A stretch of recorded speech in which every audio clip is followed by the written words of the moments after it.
Rise up!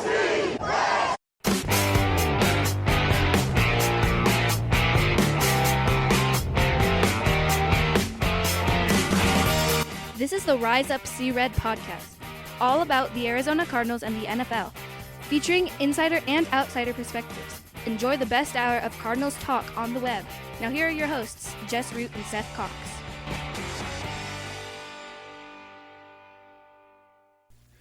Hello, Arizona Cardinals fans, and welcome to the latest edition of the Rise Up See Red podcast. I'm your host, Jess Root from CardsWire.com, the Arizona Cardinals site from the USA Today NFL Wire. This is episode 348, an episode that we did not anticipate doing early on. We thought this was going to be a week off, but Seth Cox from RevengeOfTheBirds.com, SB Nation's Arizona Cardinals site, and also one of the hosts of the original Draft Breakdown podcast, he joins me as we do almost all of our shows. Seth, we were going to have a week off, get ready for free agency, and then boom, we've got some more Kyler Murray news. How about that? Yeah, that's the way it works, man. I mean, it's the offseason and the quarterback that, let's be honest, half the fan base never wanted because they wanted to go with Josh Rosen, is stirring things up, and now those people are back out in full force. We were right. Look at us. We should have kept Josh Rosen and won 6 combined games the last 3 years. Oh man! Well, if you have been living in under a rock over the last few days, you'll be surprised to know that Kyler Murray is in the news once again. Just when we thought that everything had tied it over with the Cardinals and Kyler Murray and the drama involved, boom! Monday morning, his agent releases a statement. And oh my gosh! So we're going to talk about that statement. We're going to talk about our initial reaction to Eric Burkhart's statement that he released to Adam Schefter about Kyler Murray getting a contract, the Cardinals' long-term commitment, winning Super Bowls, and all that good stuff. We're going to break that down. We're going to talk about the part about the commitment. We're going to look at the contract proposal, or what the supposed contract proposal there was. Kliff Kingsbury and Steve Keim were at the NFL Combine on Tuesday and addressed the media and kind of talked a little bit about it. And ultimately, we'll wrap it up talking about, should the Cardinals go ahead and pull the trigger and get Kyler Murray extended this offseason? So let's kick this things off. So if you haven't seen it, Kyler Murray's agent, Eric Burkhart, this was, it was 7 in the morning. I just gotten to my day job, and I see this hit Twitter, and I open it up, and it's this image of this document, and my first thing is saying is, who wants to read that? It's a lengthy statement in all caps. It was not easy to read. It is stating I'll go ahead and read through it. It says, Kyler wants to be direct with loyal Arizona Cardinals fans and the great community of the Valley in stating his 2 very important goals and objections. 1, he absolutely wants to be your long-term quarterback. 2, he desperately wants to win the Super Bowl. Achieving both goals will take incredible commitment from himself and the entire organization, and goes on to say a number of things. So, then in bold, nearly at the bottom, there's 2 bolded parts. I'll go ahead and read it. It says, actions speak much louder than words in this volatile business. And then at the end, Kyler remains hopeful that the organization chooses to commit so that he can continue to leading the Cardinals to further success and value for many years to come. Whew! Just when we thought that maybe this nonsense from the offseason was not contract related, all of a sudden it became very firmly contract related. What was your reaction when you heard the statement come out initially? I'm not shocked. I mean, it is what it is, and they're playing the game and trying to get into the contract extension 6 months early. It's February. It's February and pretty much July, August, right at the beginning of training camp or right before it. 5-6 months early, and And you know, it's unfortunate that it's happening this way, but let's be honest. I mean, are we shocked it's happening this way with the Arizona Cardinals? I mean, a captain the last 3 seasons has asked to be traded. Patrick Peterson, Chandler Jones. Now, and Jordan Hicks. Yeah, Jordan Hicks, and now Kyler hasn't allegedly asked for a trade yet, but it feels like if things aren't reached at that point, it could be coming, and I mean, we can say a lot of things. This is business. It's just, let's be honest, the Cardinals haven't had a player good that moved the meter enough to do this lately. Like the only player that they've ever had that's been good in terms of, kind of all pro-ish, Pro Bowl type stuff has been Fitz, and they paid Fitz early. They paid him early and often. They did Fitz. They paid Peterson early. And so, I mean, hell, they paid DeAndre early when they traded for him, right? Like, so, I mean, it's interesting. There's some things going on inside and outside of the Cardinals that factors into this that we can get into when you're ready. Yeah, my initial reaction was, well, all the words. That's the first thing on a Monday morning. Why do you release it like that? You could have done that much more succinctly. But it's we're going with the same approach as we've kind of seen other approaches with how the organization came out with that, leaked that information to Chris Mortensen about kind of their feeling about Kyler Murray. Scorched earth has kind of been the theme this offseason. And then I was just like, oh, agent posturing. And this is Eric Burkhart and Kyler Murray firmly pressing the organization. It felt like last week when Michael Bidwill was on Arizona Sports 98.7 on the local radio for Newsmakers Week, which curiously Steve Keim was not a part of, as he has been every year since 2013. Bidwill was on, and it kind of, there was the report Thursday night how everything between the Cardinals and Kyler Murray is copacetic. Michael Bidwill saying he's a big fan of Kyler Murray. He says he's gonna get better. I love the guy. He's gonna be our quarterback long term. And then boom, Monday morning, we're back to, hey, the Cardinals are not committing to their quarterback. While it's clearly an agent ploy to continue to pressure the Cardinals, to put pressure on the Cardinals to take care of his client. And that's, I don't know if I agree necessarily with the... No, the tactic is but then again, what else do you do? Well, and, and allegedly, we can get to that. Go ahead.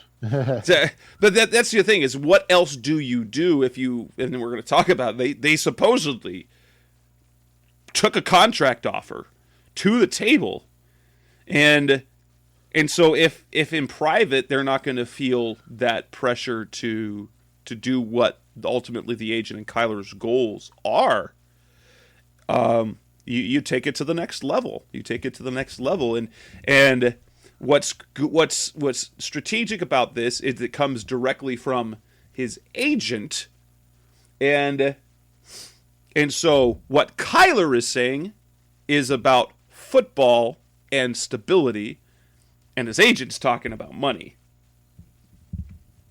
Yeah, and those two coincide, pretty well, and that's it, man. At the end of the day, this is a business, and we all have to remember that, and there are, realities that come from this, and one of the realities is that, players want to get paid when they can, as much as they can, and we hit on Larry Fitzgerald earlier. It's always interesting to me that people people laud Larry for a lot of things, right? Like being, a Cardinal for life and being loyal. And well, I mean, Larry did all that. You're right. But has anybody ever stepped back and looked at the fact that he's literally the highest paid non-quarterback in NFL history?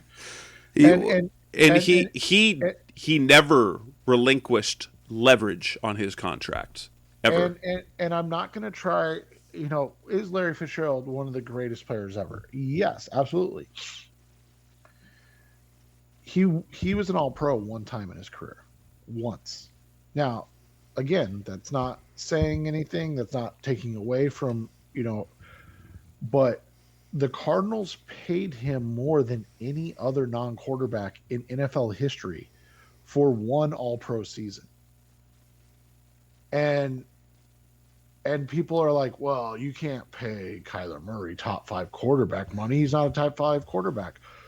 You paid top 5, or you paid top 1 receiver money to a receiver that was the best receiver in the NFL one time. Like, what's the difference? But that's the thing, is like, people were okay with Fitz because he didn't say anything publicly. But as you said, he never had to. He was taken care of.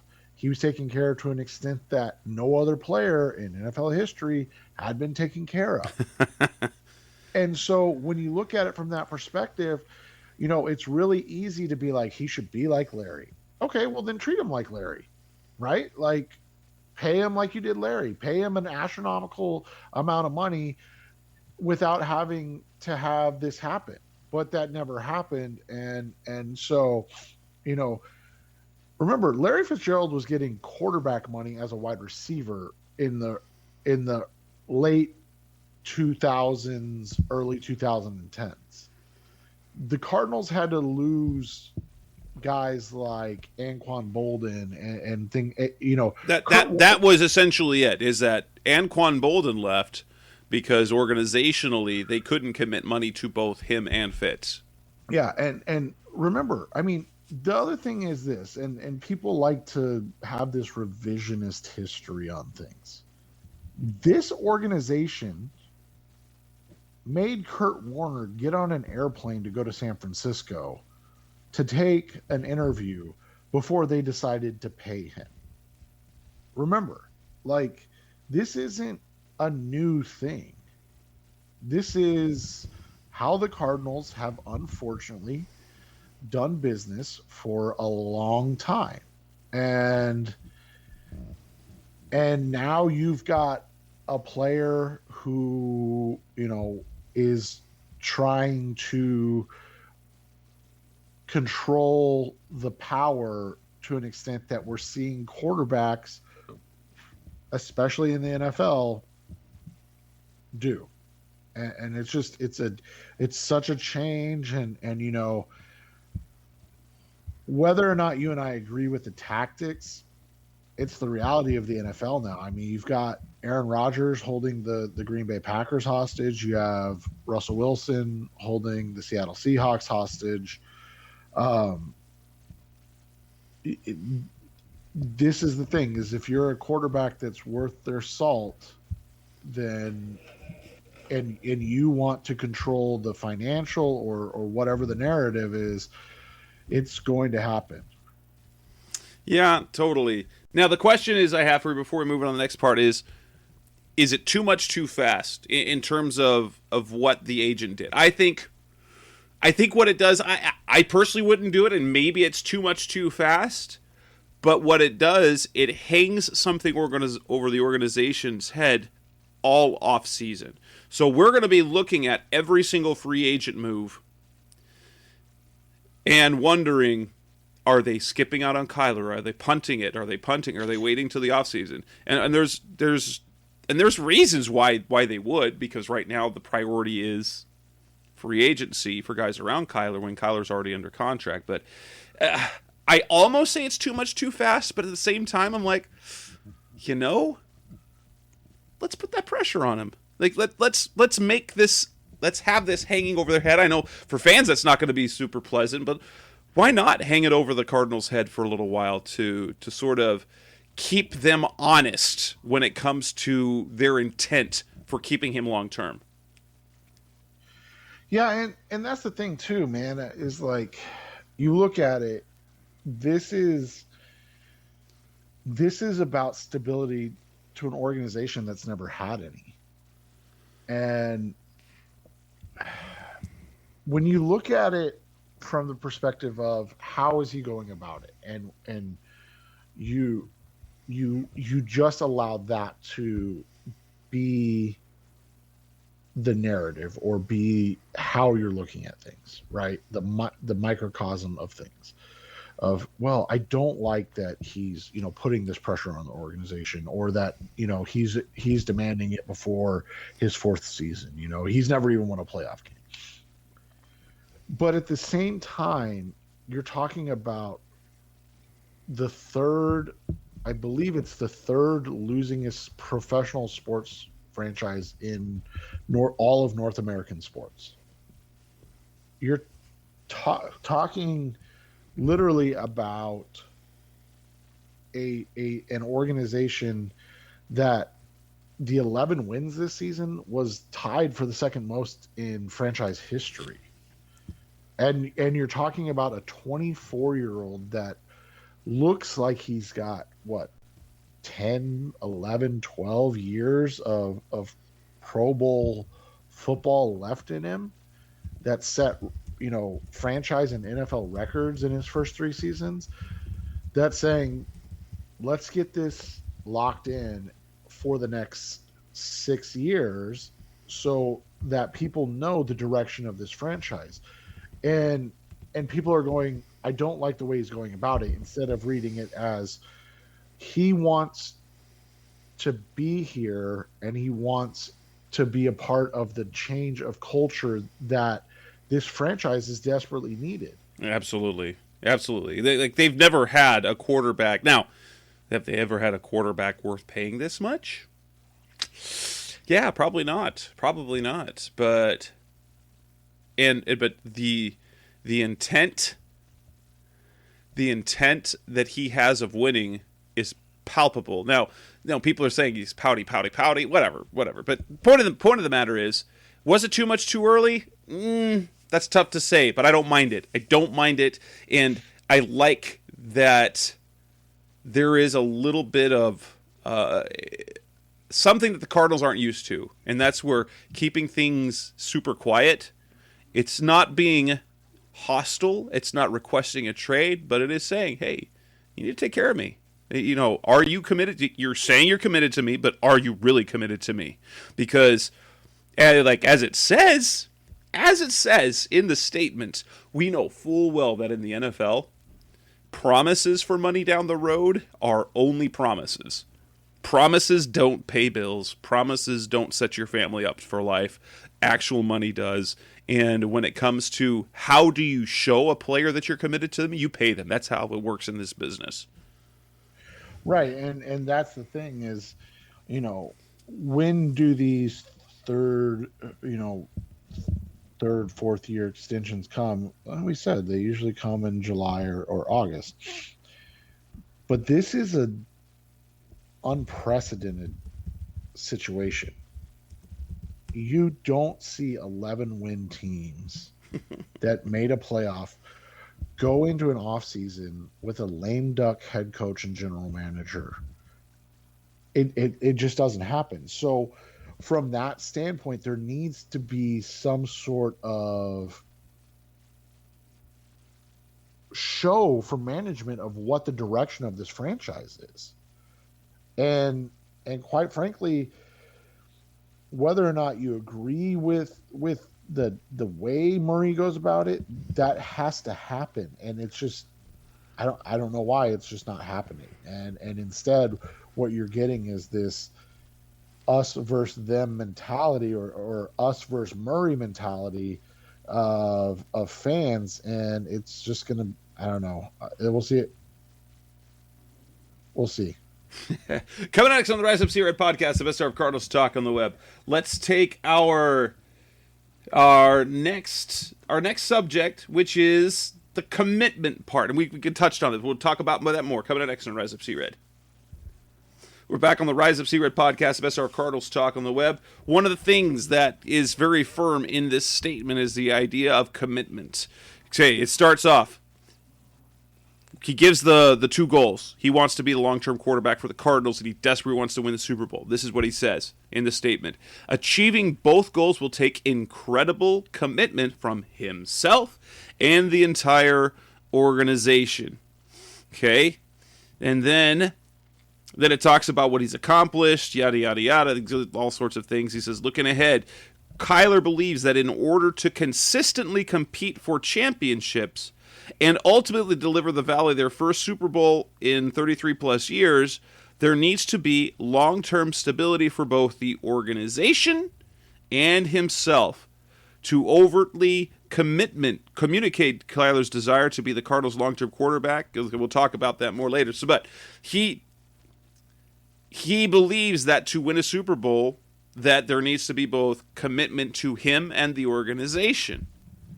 Is there anything false about that statement? No, that's where people are,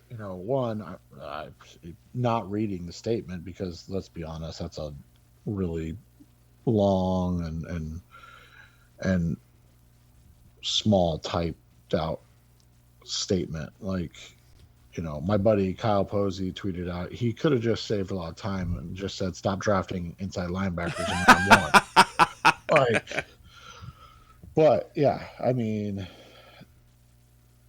when you look at it, the reality is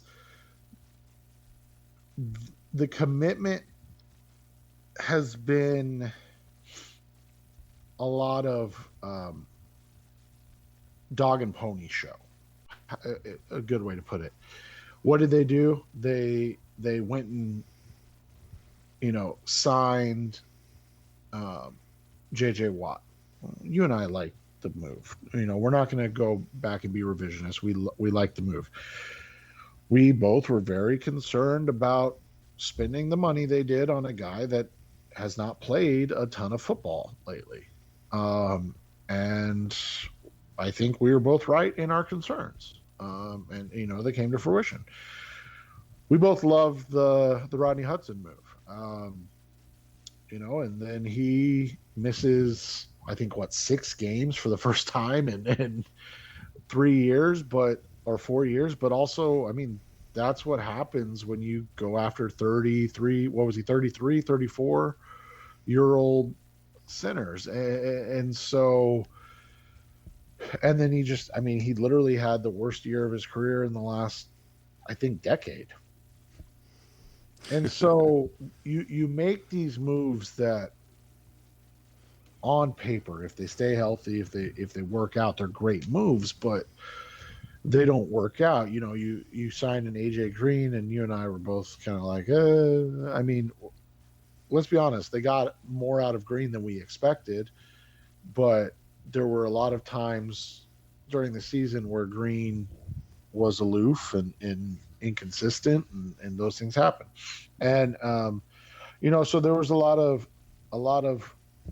lipstick on a pig type moves, where and we knew that this roster was razor thin in the sense of, that first 22 is probably not too bad, but once you get to about 24, there's some problems. And in the first 7 games they had those 22, and then they had those first 23, 24, and then you got to 25, then you got to 30, and then you got to 35, and it was like, this is not pretty. And it coincided with Murray not playing well. And it's interesting. I was going to, talk about this. Murray had the same injury. I mean, they never really came out and said, but, the people I've spoken to told me he had the same injury that Ole Miss quarterback Matt Corral has. Matt Corral is taking 5 months to fully recover from his injury. Kyler Murray took 5 weeks. So when you talk about now this isn't me making excuse for the drop or decline in his level of play. There was a clear decline in level of play. But this is a reality that a guy was clearly less than 100% towards the end there, and it showed in the team and his own play. Right. So, high ankle sprains are no joke. It's basically what completely wiped out Jimmy Garoppolo's 2020 season. What a lot of people don't know, if they recall the 2019 or the 2020 game last year against the Rams, where he came out with an ankle injury and then came back in late in the game, that it was a high ankle sprain. The fact that he came back in the game was something amazing. he was rehabbing that for a whole month after the season was over, before he went back home to Texas. So the high ankle thing, and so after he came back after 3 games, and so he's playing at less than 100%, using talent that is far less than 100%, and an offensive line that I don't know what I do not understand what happened to the offensive line in the second half of the season, because their decline was precipitous from the start of the season. It was, I do not understand what happened there, why the offensive line got so bad late in the year. But yeah, there's something I kind of want to mention is this. I found this interesting, and it was a comment that Gungus from Revenge of the Birds, one of the users there on Twitter, is a guy we all know. He pointed out, and then it kind of pointed this out to me as well. And this is what the comment about commitment to the organization. There needs to be long-term stability for both the organization and himself. Now, Kliff Kingsbury said that this is completely separate, because Eric Burkhardt, not only represents Murray, but also represents Kingsbury. But it's kind of interesting that the language here, it says it's long-term stability for Kyler and the organization, separating them, which really is, I felt, and tell me if you agree or disagree, that was Burkhardt's subtle way of also including his other client. This was about Kyler Murray, but subtly including his other client in Kliff Kingsbury as part of that long-term stability. Yeah, and that's the thing, is there's not any stability going into this offseason. Like, I just can't stress this enough to people. What it tells the rest of the league and free agents and agents of players about this organization, that one of the most successful 3-year runs or 3-year builds for the Cardinals in their franchise's history is being rewarded with nothing, literally nothing. No contract extensions. You go in not knowing your future. You go in not knowing the future of your coaching staff, your GM. Like, that's baffling. And so when they talk about that, I don't know why it doesn't resonate with more people, outside of the fact that they can't disconnect the way that this is happening with the truth that is within that statement. And so they have this organization that is in complete disarray, that agents of players and coaches are saying, what is going on? I'm not going to send my clients there. We don't even know who the coach and GM is going to be next year. Why would I risk my client for a year where, if things don't go right, and by don't go right, we mean, like, what if they go 10-7 and they're like, well, that's just not good enough, and now they fire him, or 9-8 and miss the playoffs? Do you fire everybody? Because that was a regression. So now we fire everybody, and so that's the thing. There's you're literally setting yourself up to be this make or break season, but it's going to be really hard to get the right pieces in here to fill those gaps. So now you're going to get second level 1 year type of guys. You're not going to get You're not going to, and maybe you weren't anyway, but like, would a JC Jackson really come here and risk his free agency, like his prime free agency year, to potentially just be on a team that is going to fire their GM, head coach, and defensive coordinator after the season? Like that is what he's talking about when you're talking about organizational stability. And again, that just gets overlooked by all the pundits that are upset because they're like, this is not how you should go about doing business. And again, I don't think Jess and I disagree with that statement. We're not necessarily fans of how Kyler is trying, or Burkhardt or whoever it is trying to get to the end goal, but we see what the end goal is, and yes, part of it is money for Kyler. We completely acknowledge that. Oh, yeah, absolutely. I mean, he's a young franchise quarterback. Quarterbacks get paid. And quarterback is a position where things can go bad quickly. So, and in the example that you mentioned, Baker Mayfield, after they didn't extend him, he had a rough year. Injuries and more injuries, and the Browns underachieved. Lamar Jackson this year, injured. He did not have those are the two very clear examples of what happens when you say you're committed to a quarterback, but then don't actually commit to the quarterback. Right, and so that's the other thing is like, people want to point to Fitz, and I get that. That's the guy, and people want to point to him as like, look at how right the organization does players by. But again, like, you have one example of that. People say, well, what about Carson Palmer? That was a fluke. I mean, again, that was they got Palmer for pennies on the dollar, and they paid him.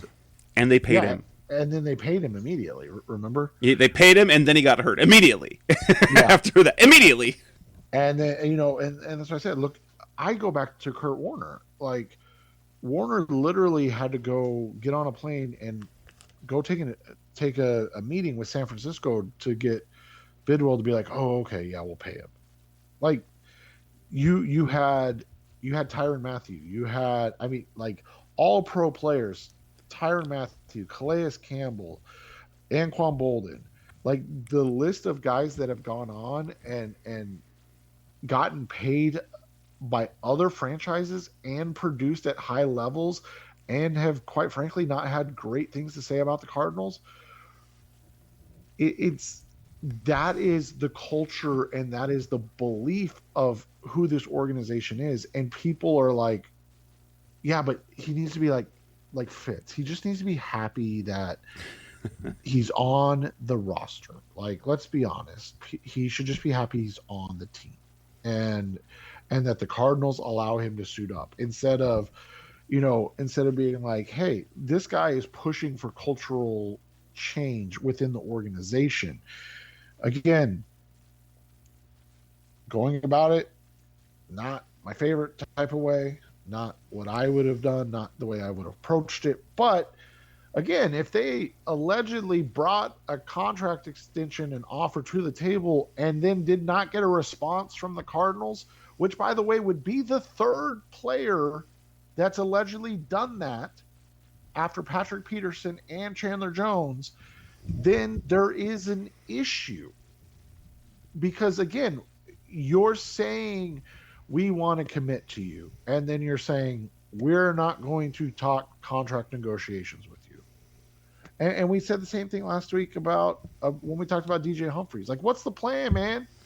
Like, you got a 29-year-old left tackle. You either need to pay him and he needs to retire a Cardinal at 32, or you need to cut him and you need to have a plan. But, like, this whole, we're going to go in for one more year with Humphries at, what is this, $15.5 million cap hit? Like, that's not a plan. That's just saying, hey, we're going to sit back and see what happens this season. and then make decisions. And when has that ever worked in the NFL? It's interesting because it's if they don't, then it's basically saying it's sending the message to pretty much all your players. You're never getting that third contract from us. Yeah, and but that's again another thing that we know about this organization. They, outside of Fitz, who have they really taken care of? I mean, Darnell Dockett left mad, right? Like, I'm trying to remember, like, who's a guy? Adrian Wilson, I guess. Adrian knew his mortality at that point. He didn't leave with hard feelings, but he was also very close with Steve Keim to begin with. They were close. Think about, it's DeAndre Hopkins, I guess, is probably the one other guy where they've taken care of because they just gave him new money in his contract. They're just like, here, have money. And everyone was like, why did you do that? And that was just basically part of the trade deal. Right. And it is what it is. Like at this juncture, it's just figuring out what the direction of the franchise is. Yeah. Coming up next on the Rise Up Sea Red podcast, the best of Cardinals talk on the web. We're going to talk about we don't know the details, but the contract proposal that Burkhardt presented the Cardinals. The details, so the little bit of details we could get out of that, and what it would have meant. That's coming next on Rise Up Sea Red. We're back on the Rise Up Sea Red podcast, the best of Cardinals talk on the web. An interesting fact, part of this statement was the revelation that Burkhardt made a contract offer to the Cardinals. He says, to overtly communicate Kyler's desire to be the Cardinals' long-term quarterback, we sent a detailed contract proposal to the organization. It was important to Kyler that his proposal reflected all of the following. Provides financial protection. Okay, makes sense. Long term, guaranteed that there's guaranteed. So essentially, that this is my interpretation thereof. So financial protection, both in terms of that's going to include guarantees and length, is in line with the current quarterback market that compares with his results alongside relevant comps. So that makes him that puts him in the ballpark of the Dak Prescotts, the Josh Allens, the Deshaun Watts, the Patrick Mahomes. Lowers his 2022 and 2023 salary cap number to allow the Cardinals to re-sign other deserving teammates and add additional free agents. And that's the important part, the cap hit. And most importantly, represents a real commitment from the organization to see if their ultimate goals align with his two above, consistently competing for championships and Kyler being their quarterback. This is the interesting thing because I know part of why, and I'll be honest, I didn't think that signing Kyler to the contract extension that there would be a legitimate way to lower this year's cap number. And if you saw on Twitter, Burkhardt also took to Twitter and shared basically the last five. There's 5 young quarterbacks that got extensions after thirds. You got Patrick Mahomes, Josh Allen, Deshaun Watson, Carson Wentz, and Jared Goff. And he shared the cap hit for those first 2 years.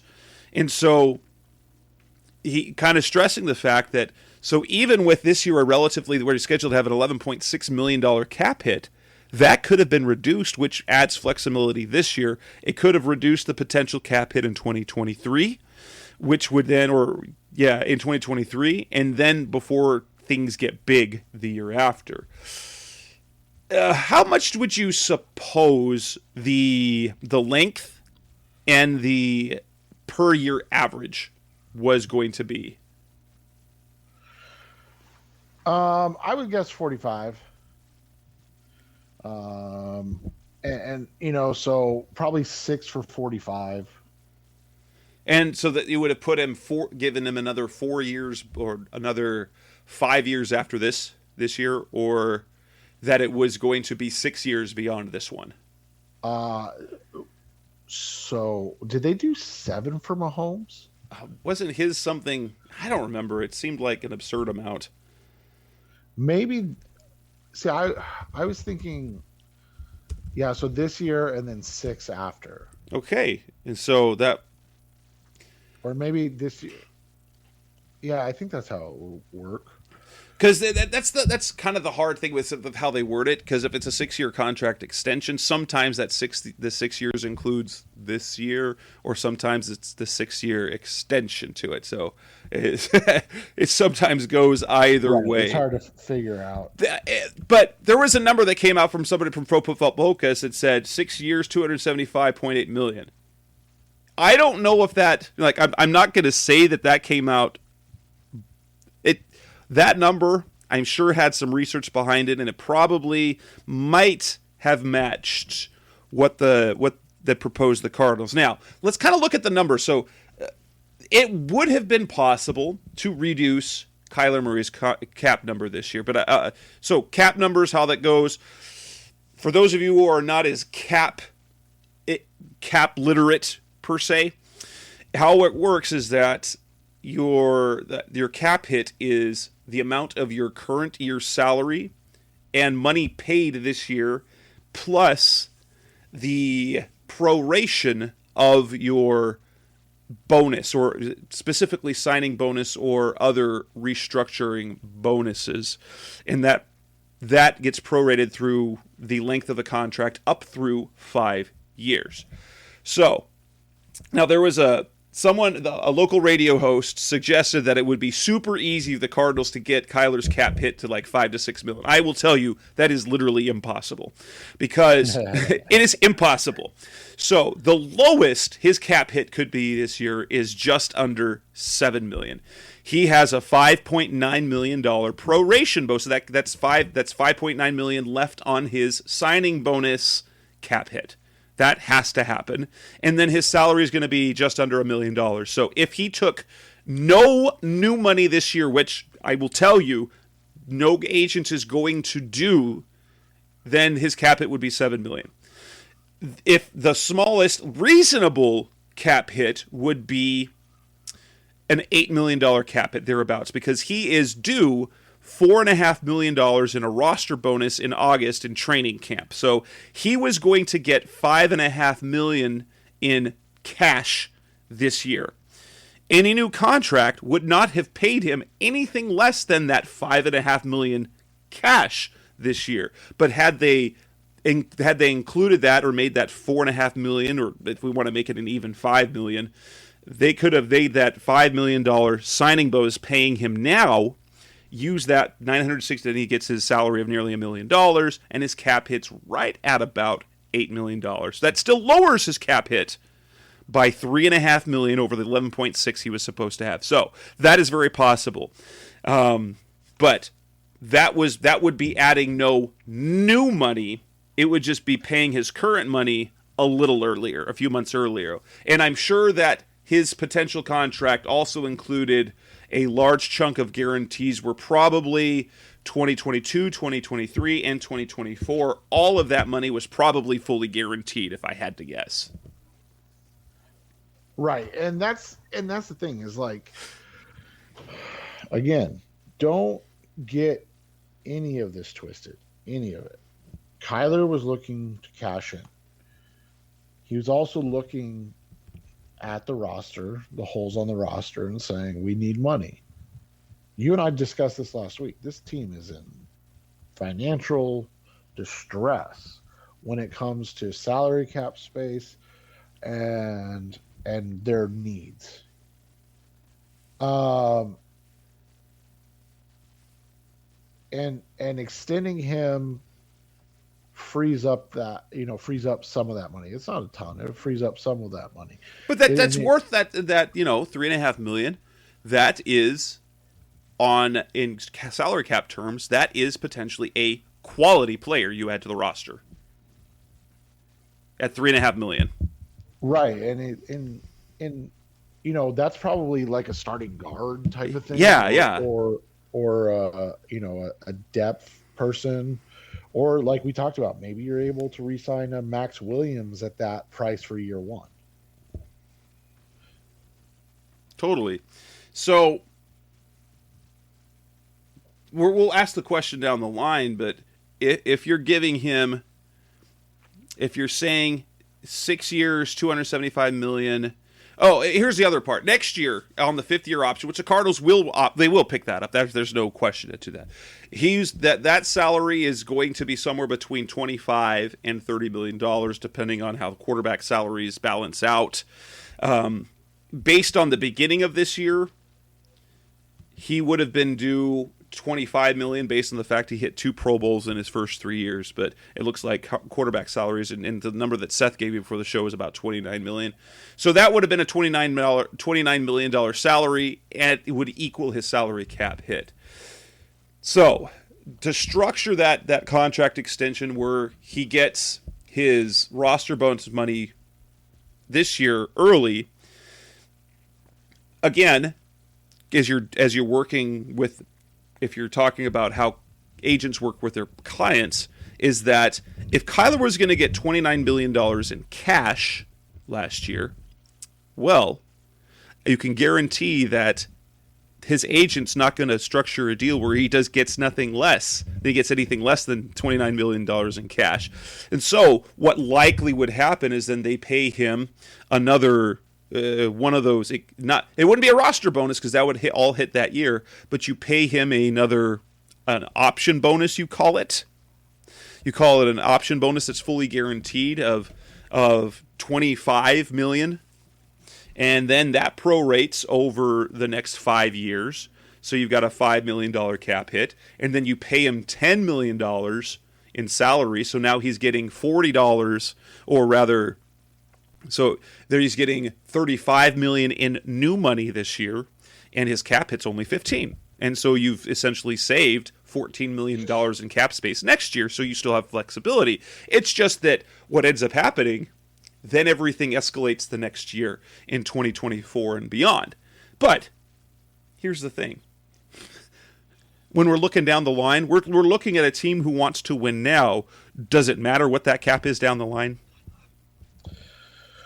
No, and that's why it's baffling to see how this is playing out, because it does seem like, and this is the conspiracy, theorist in me, and the guy that just doesn't,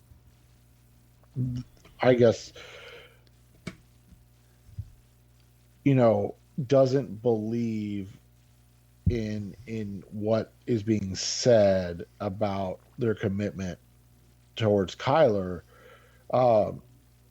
is that it almost seems like they want to keep as much money free as possible in case they want to move on from everybody, right? Like all of a sudden they owe no coaches money. They don't owe the GM money. And all they have on the quarterback is his his 5th-year option. And so really what you're saying is that, and then all those like veteran contracts kind of fall off after 23, which is the year that Kyler would be in his 5th-year option. So what you're saying is that, you're giving a guy, potentially a head coach and GM 1 year of Kyler while you look for or potentially trade him. Like that's just what it feels like. And I know people are going to be like, well, that's stupid. They just want everybody to prove something. They want something. But the bottom line is they want them to prove it because of the money, right? Right. So that's why I said this is what the most baffling thing is to me, is like fans and ownership are like, prove it. And you're like, okay, extend me. And they're saying, no, we're not going to extend you because you have to prove it. And in turn, they're going, okay, but we're not going to be able to get, improve through free agency or add the right pieces unless you give us some sort of, vote of confidence, and instead they're going, that's right, you need to prove it with what's on the roster, what we already have, continue to improve, and you don't get any new pieces to play with. We've already given you enough. And it's like, that's not how the NFL works, man. It's kind of crazy. It's kind of crazy. Now, coming next on Residency Red Podcast, the best of Cardinals talk on the web, Kliff and Keim. Kliff Kingsbury and Steve Keim spoke at the NFL Combine on Tuesday. We'll talk about the things that they said next. That's coming up next on Rise Up C-Red. We're back on the Rise Up C-Red Podcast, the best of Cardinals talk on the web, on Tuesday. So this was also strategically timed by Eric Burkhart. Michael Bidwill was on local radio on Friday. Steve Keim and Kliff Kingsbury were set to speak with the media on Tuesday. So if he releases a statement, strongly worded, lengthy, on Monday, guess what people are going to ask about? And that was certainly the case at the Combine in Indianapolis. Is Keim and Kliff were both asked several questions about the status of Kyler Murray. None of what they said was surprising. Keim talked about how it sounds like an agent doing his job. He doesn't take this personally. He spoke about tactics. He doesn't necessarily. He did not say anything about whether he thought Burkhart's statement was warranted. And then Kliff, who actually shares an agent, Burkhart is also his agent, says he loves Burkhart, he loves Kyler. Nothing's going to change. He loves both those guys. Though the one thing I took away when we listen to Kliff Kingsbury talk about Kyler Murray still, and I will say this because we talked about the other show, there is no way on this earth that Kliff Kingsbury was the one that had those comments that Chris Mortensen said about Kyler Murray. They most certainly did not come from Kliff Kingsbury, because he loves Kyler. He talks regularly with Kyler, but it's about football. It just reassured me. It gave me that. It told me yet again, no, Kliff Kingsbury is in love with the notion of coaching Kyler Murray. He loves him. He believes he is a big-time quarterback. And the side comment to kind of what he said about, well, DeAndre Hopkins' injury and not scheming well enough. You know what I think part of that is? I think that is his ultimate trust in Kyler Murray and to be able to make things happen. And he probably relied on his quarterback too much to make plays with the guys who were on the roster even when DeAndre was out. And so I see a coach who happens to have the same agent. He said he stays out of the business. And personally, that's the only way you've got to do the head coaching. You have to stay out of the business, because if we take it back to the Anquan Boldin days, the fact that Ken Wisenhunt was in those conversations at all was part of the problem that Anquan Boldin had. So Kliff Kingsbury is just football. He does nothing when it comes to the business. I'm sure if Kliff had it his way, everyone would get paid and they wouldn't have any salary cap room. And that's how, as a coach, you have to do it. You cannot have your relationship deal with the contracts as well. It has to just be football, and that's all that is. So, but other than that, there wasn't anything that surprised me about what they said, other than, hey, Kliff loves Kyler, and it's very evident of that. It's you see a coach that, like you said, truly, and man, dude, every time Kliff talks, I know some people get irritated with him. He's just so refreshing to listen to. Is he not? Like a guy that he never puts anybody else on blast. Like he's the problem. He's always the problem, and he's fine. It's almost like, hey, I'm a big boy. I can, what wasn't it my gun? I'm a man. I'm 40. Like I'm the one that can handle this stuff. Like come talk to me if you got something to say. But at the same time, he says nothing. Well, but I mean, he says things that are true. Like I think what he does is he does a nice job of not putting the onus on individuals, but instead on the collective, and saying, we need to do this. That is Bill Belichick to a T. Right. He learned that from Belichick. And he's, and I think, one of the things I think is undersold on this whole process, and we can talk about, whether or not Kliff needs an OC or this or that or the other, is how much players like playing for Kliff. Like, just flat out respect him and like playing for him, because he is the guy that treats them like an adult, and he treats them like they are, professionals. And, you and I are professionals, and obviously being working class professionals is different than professional athlete professionals. But at the same time, like, I can tell you in my profession, like, one of the big things about a working environment for me is that my clinic allows me to be a professional, and when we're busy, I'm expected to be there and be, present and available for my patients. And when we don't have patients, or patients, are not being seen at that time, or whatever the situation is, we're able to, step out. We're able to go to lunch. We're able, and I know it's a completely different type of thing, but like, that's a big thing for adults, right? To be trusted that, like, hey, I'm an adult. Like, I know when I need to be at work and when I don't. Like, I know when I need to be available for work. And so Kliff, in that sense, gives guys this, like, he gives them that feeling of like, hey, you're an adult. Like, go be an adult. Like, I don't need to do X, Y, and Z to make you play better. Instead, it's like, I'm just going to allow you to be a player. Like, come in, do your job. If you need somebody to talk to that's been, in your shoes. I mean, and Kliff readily admits he's not, it's not like he was Tom Brady or anything. He had a cup of coffee in the NFL. It's not like he was a guy that played a lot, but he knows the grind. He knows what they go through. And I just feel like that's an undersold point. And one of the things that, if they do move on, like, that I'm going to miss from covering this team, is just having a guy that is really,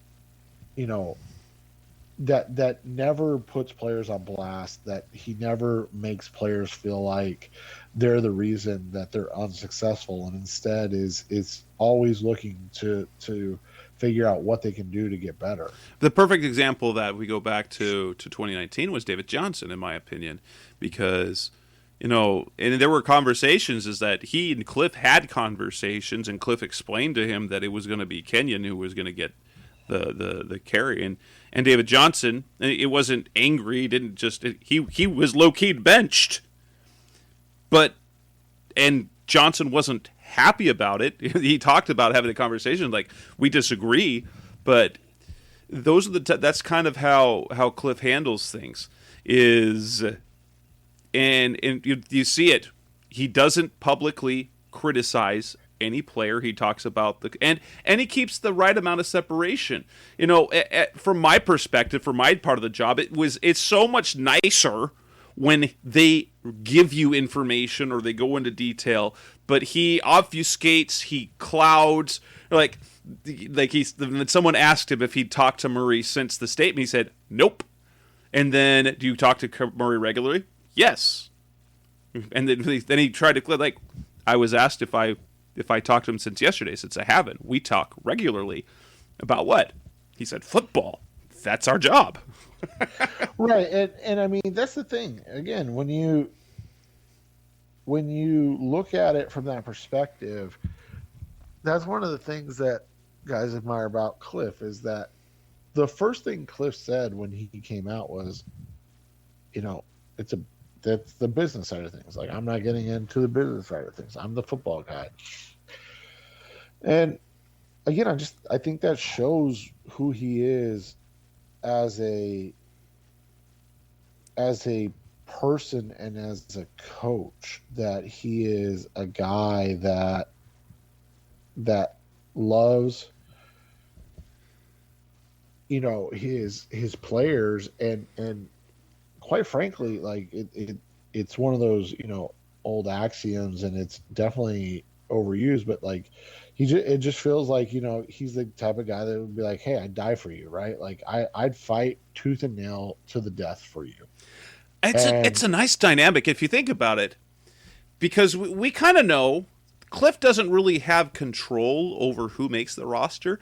I think that's kind of a really good setup for a head coach, because someone else made the hard decision, and then he can say, "You guys are my team, and I'm gonna go with you guys."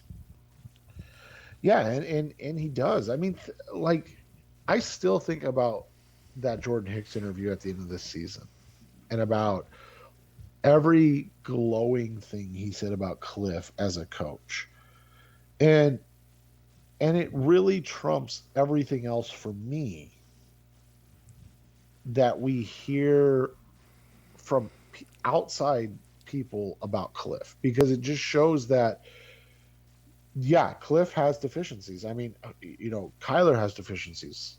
These guys are not Tom Brady and Bill Belichick. But at the same time, man, it's refreshing to hear. It's refreshing to hear how much a guy like Jordan Hicks, that wanted out of the organization because of something outside of Kliff Kingsbury's control, how much he loved playing for and respected how Kliff handled that whole thing.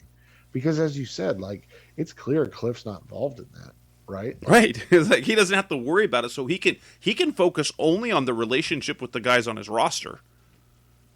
Right. And so now you get a guy that was literally asked to be traded. Like, hey, get me out of here. That's saying, I would play for that guy any day. And like, that stuff to me is what you want in a coach. And it sucks that,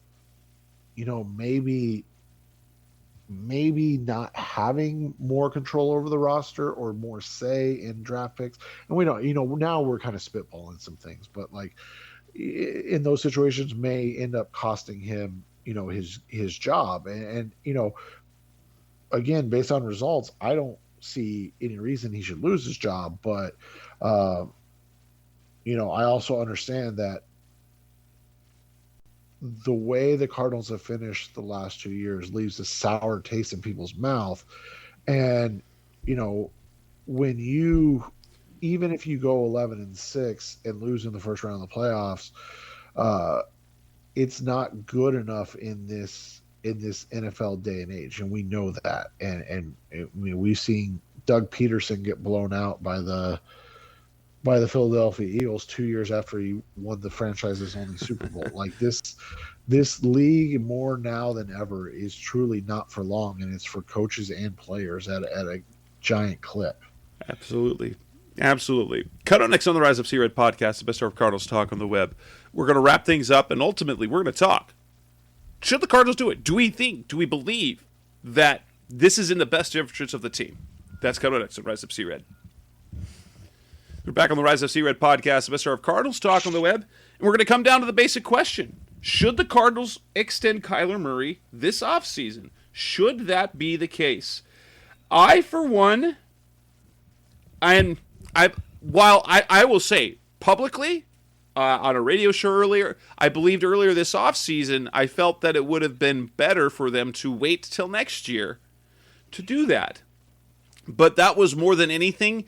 It was about managing the cap. It had nothing to do about Kyler Murray. It was all simply about managing the cap, and that potentially he would be able to cash in even more with another season. Here's what I see about Kyler Murray. He was the best rookie in the NFL his rookie year. There was a stretch of a few games in 2020. He looked like, so about midway through the season, he looked like he was an MVP candidate. For the entire first half of the season last year, he was an MVP favorite. That's a trend that you want to see. We don't see a reason why he's going to go backwards. He's only improved, And the only time that he's had issues has been one, injuries around him, or injuries to self. Now he's got to overcome some of that, obviously, but what more could you ask from your young quarterback? They were a missed Zane Gonzalez kick to making the playoffs a year ago. And they made the playoffs this year. They were one game away from winning the NFC West. And I did point out, I wrote an article on Monday night about Kyler Murray's contract, and that if you look at the 5 quarterbacks who have signed contract extensions after year 3, Patrick Mahomes, Deshaun Watson, Josh Allen, Jared Goff, Carson Wentz, that Kyler is missing one thing in that, and that is his team has not either been to the playoffs twice or won multiple playoff games. 4 out of the 5 guys took their team to the playoffs in either multiple years or won multiple games in the playoffs. Carson Wentz is the one asterisk to that because his team won the Super Bowl, so they got multiple playoff wins, but he was injured that year, and it was Nick Foles. That said, if you are really truly... my belief was that if it was about the cap, and so next year you give him that deal so that actually you have 2 more years of lowered cap hit before you have that. But at this point, I'm like, well, if they offered a contract that lowered this year's cap hit and next year, why the hell not? Honestly, if you really committed to Kyler Murray as your long-term quarterback, and it helps you this year and next year with your goal of winning a championship, I don't care what the cost is down the line. Because if he's that good, if he's good enough, he's worth every penny. He's worth every penny. We've been through quarterback, not just quarterback purgatory. Cardinals fans have gone through quarterback hell for the better part of 3 decades. You've got a franchise quarterback. Let's not devalue him. You believe he's a franchise quarterback. Steve Keim talked about the skill set. We've never seen a quarterback with his skill set before. So, by all means, let's commit that money, pay him, and let's get this done. Yeah, and I'm just at the point where, whether they're going to stick with him or not, or whatever their plan is, like, I would just like to see some sense of direction. And there's none whatsoever. Like, and that's the baffling thing with it, is that you're in the midst of this positive 3-year run. You went from 3 wins to 5 wins to 8 wins to 11 wins.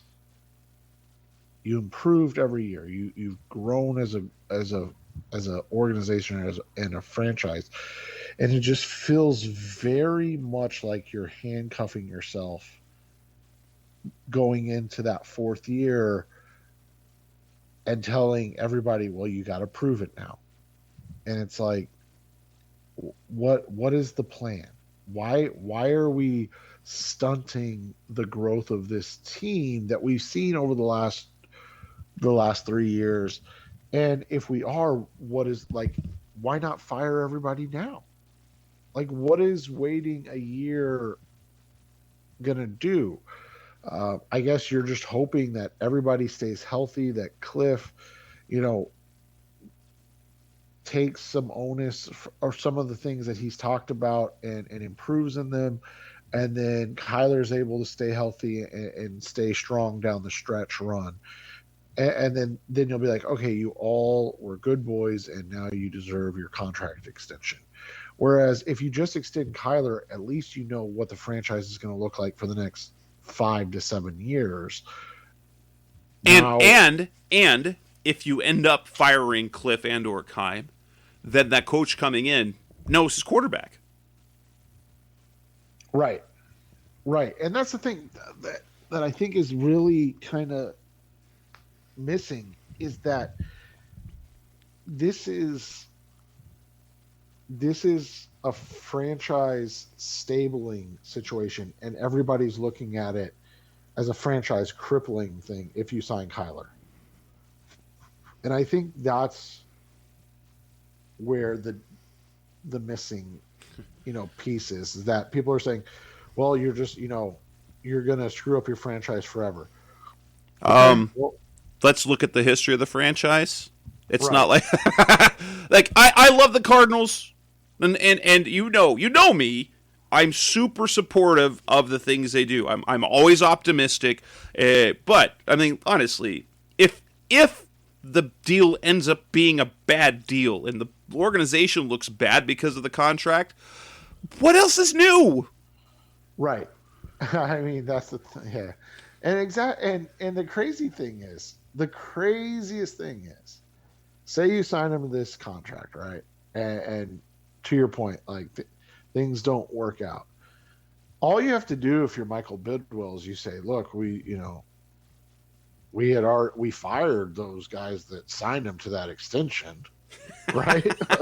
Like we got rid of all those guys. Yeah, there's the other thing too. So especially when basically the report came out that they want him to be a better leader. When you commit this sort of money to him, you are telling him, okay, it's on you. Yeah, now it's on you. It's on you, and then Kyler can command. He can carry that. He can carry that because clearly he knows that if he's going to be taking that much part of the contract, that's the thing. So, do you either try and build Kyler up with guys around you, or do you turn your quarterback and say, "We believe in you. Okay, we're going to do the best they can. We're going to put the best talent around you, but we're going to pay you what we believe you will be. So now take us there." So it then, like, if the organization pays him, it sort of takes them off the hook in some ways. Right. It just puts the onus on Kyler. But that's the thing is, like, everybody's just looking at this from the perspective that it's not going to work. And so if you go in with that perception, well, then you've already lost. So then what's even the point? Like, what's even the point? But I think that goes back to kind of how I opened the show. Like, there was, I mean, maybe it wasn't completely 50%, but I mean, there was a large swath of fans that wanted them to retain Josh Rosen, draft Quentin Williams because they don't know how to judge talent when Nick Bosa was right there, and go and be a 4-12 or 5-11 team every year because but and they were okay with that. And then they drafted Kyler, and it was like, well, look how bad he is, and then he wins Rookie of the Year, and it's like, well, he's not going to be the NFL is going to be able to figure him out, and then he goes out and he's a Pro Bowler, and it's, well, he's got to progress. He can't win from the pocket now. And he improves every passing metric. He's an MVP favorite for half the season. The Cardinals are 7-0. They're 10-2. He's a Pro Bowler. Come on. Like he has like, honestly, Kyler has exceeded, except for postseason win, he's exceeded every reasonable expectation that has been heaped upon him as a number one pick in 2019. Yep. So it'll be interesting to see how this turns out, man, because again, I don't think I've said it enough on this show, but the reality is Jess and I are not saying we agree with the route that Kyler has gone in order to get this point across. We're not saying that at all. What we are saying is we understand what he's trying to say and what he's trying to do for an organization that, quite frankly, has never been able to sustain success or have a player that has pushed the organization to do such a thing.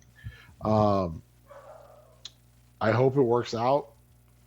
I hope they sign him to that extension.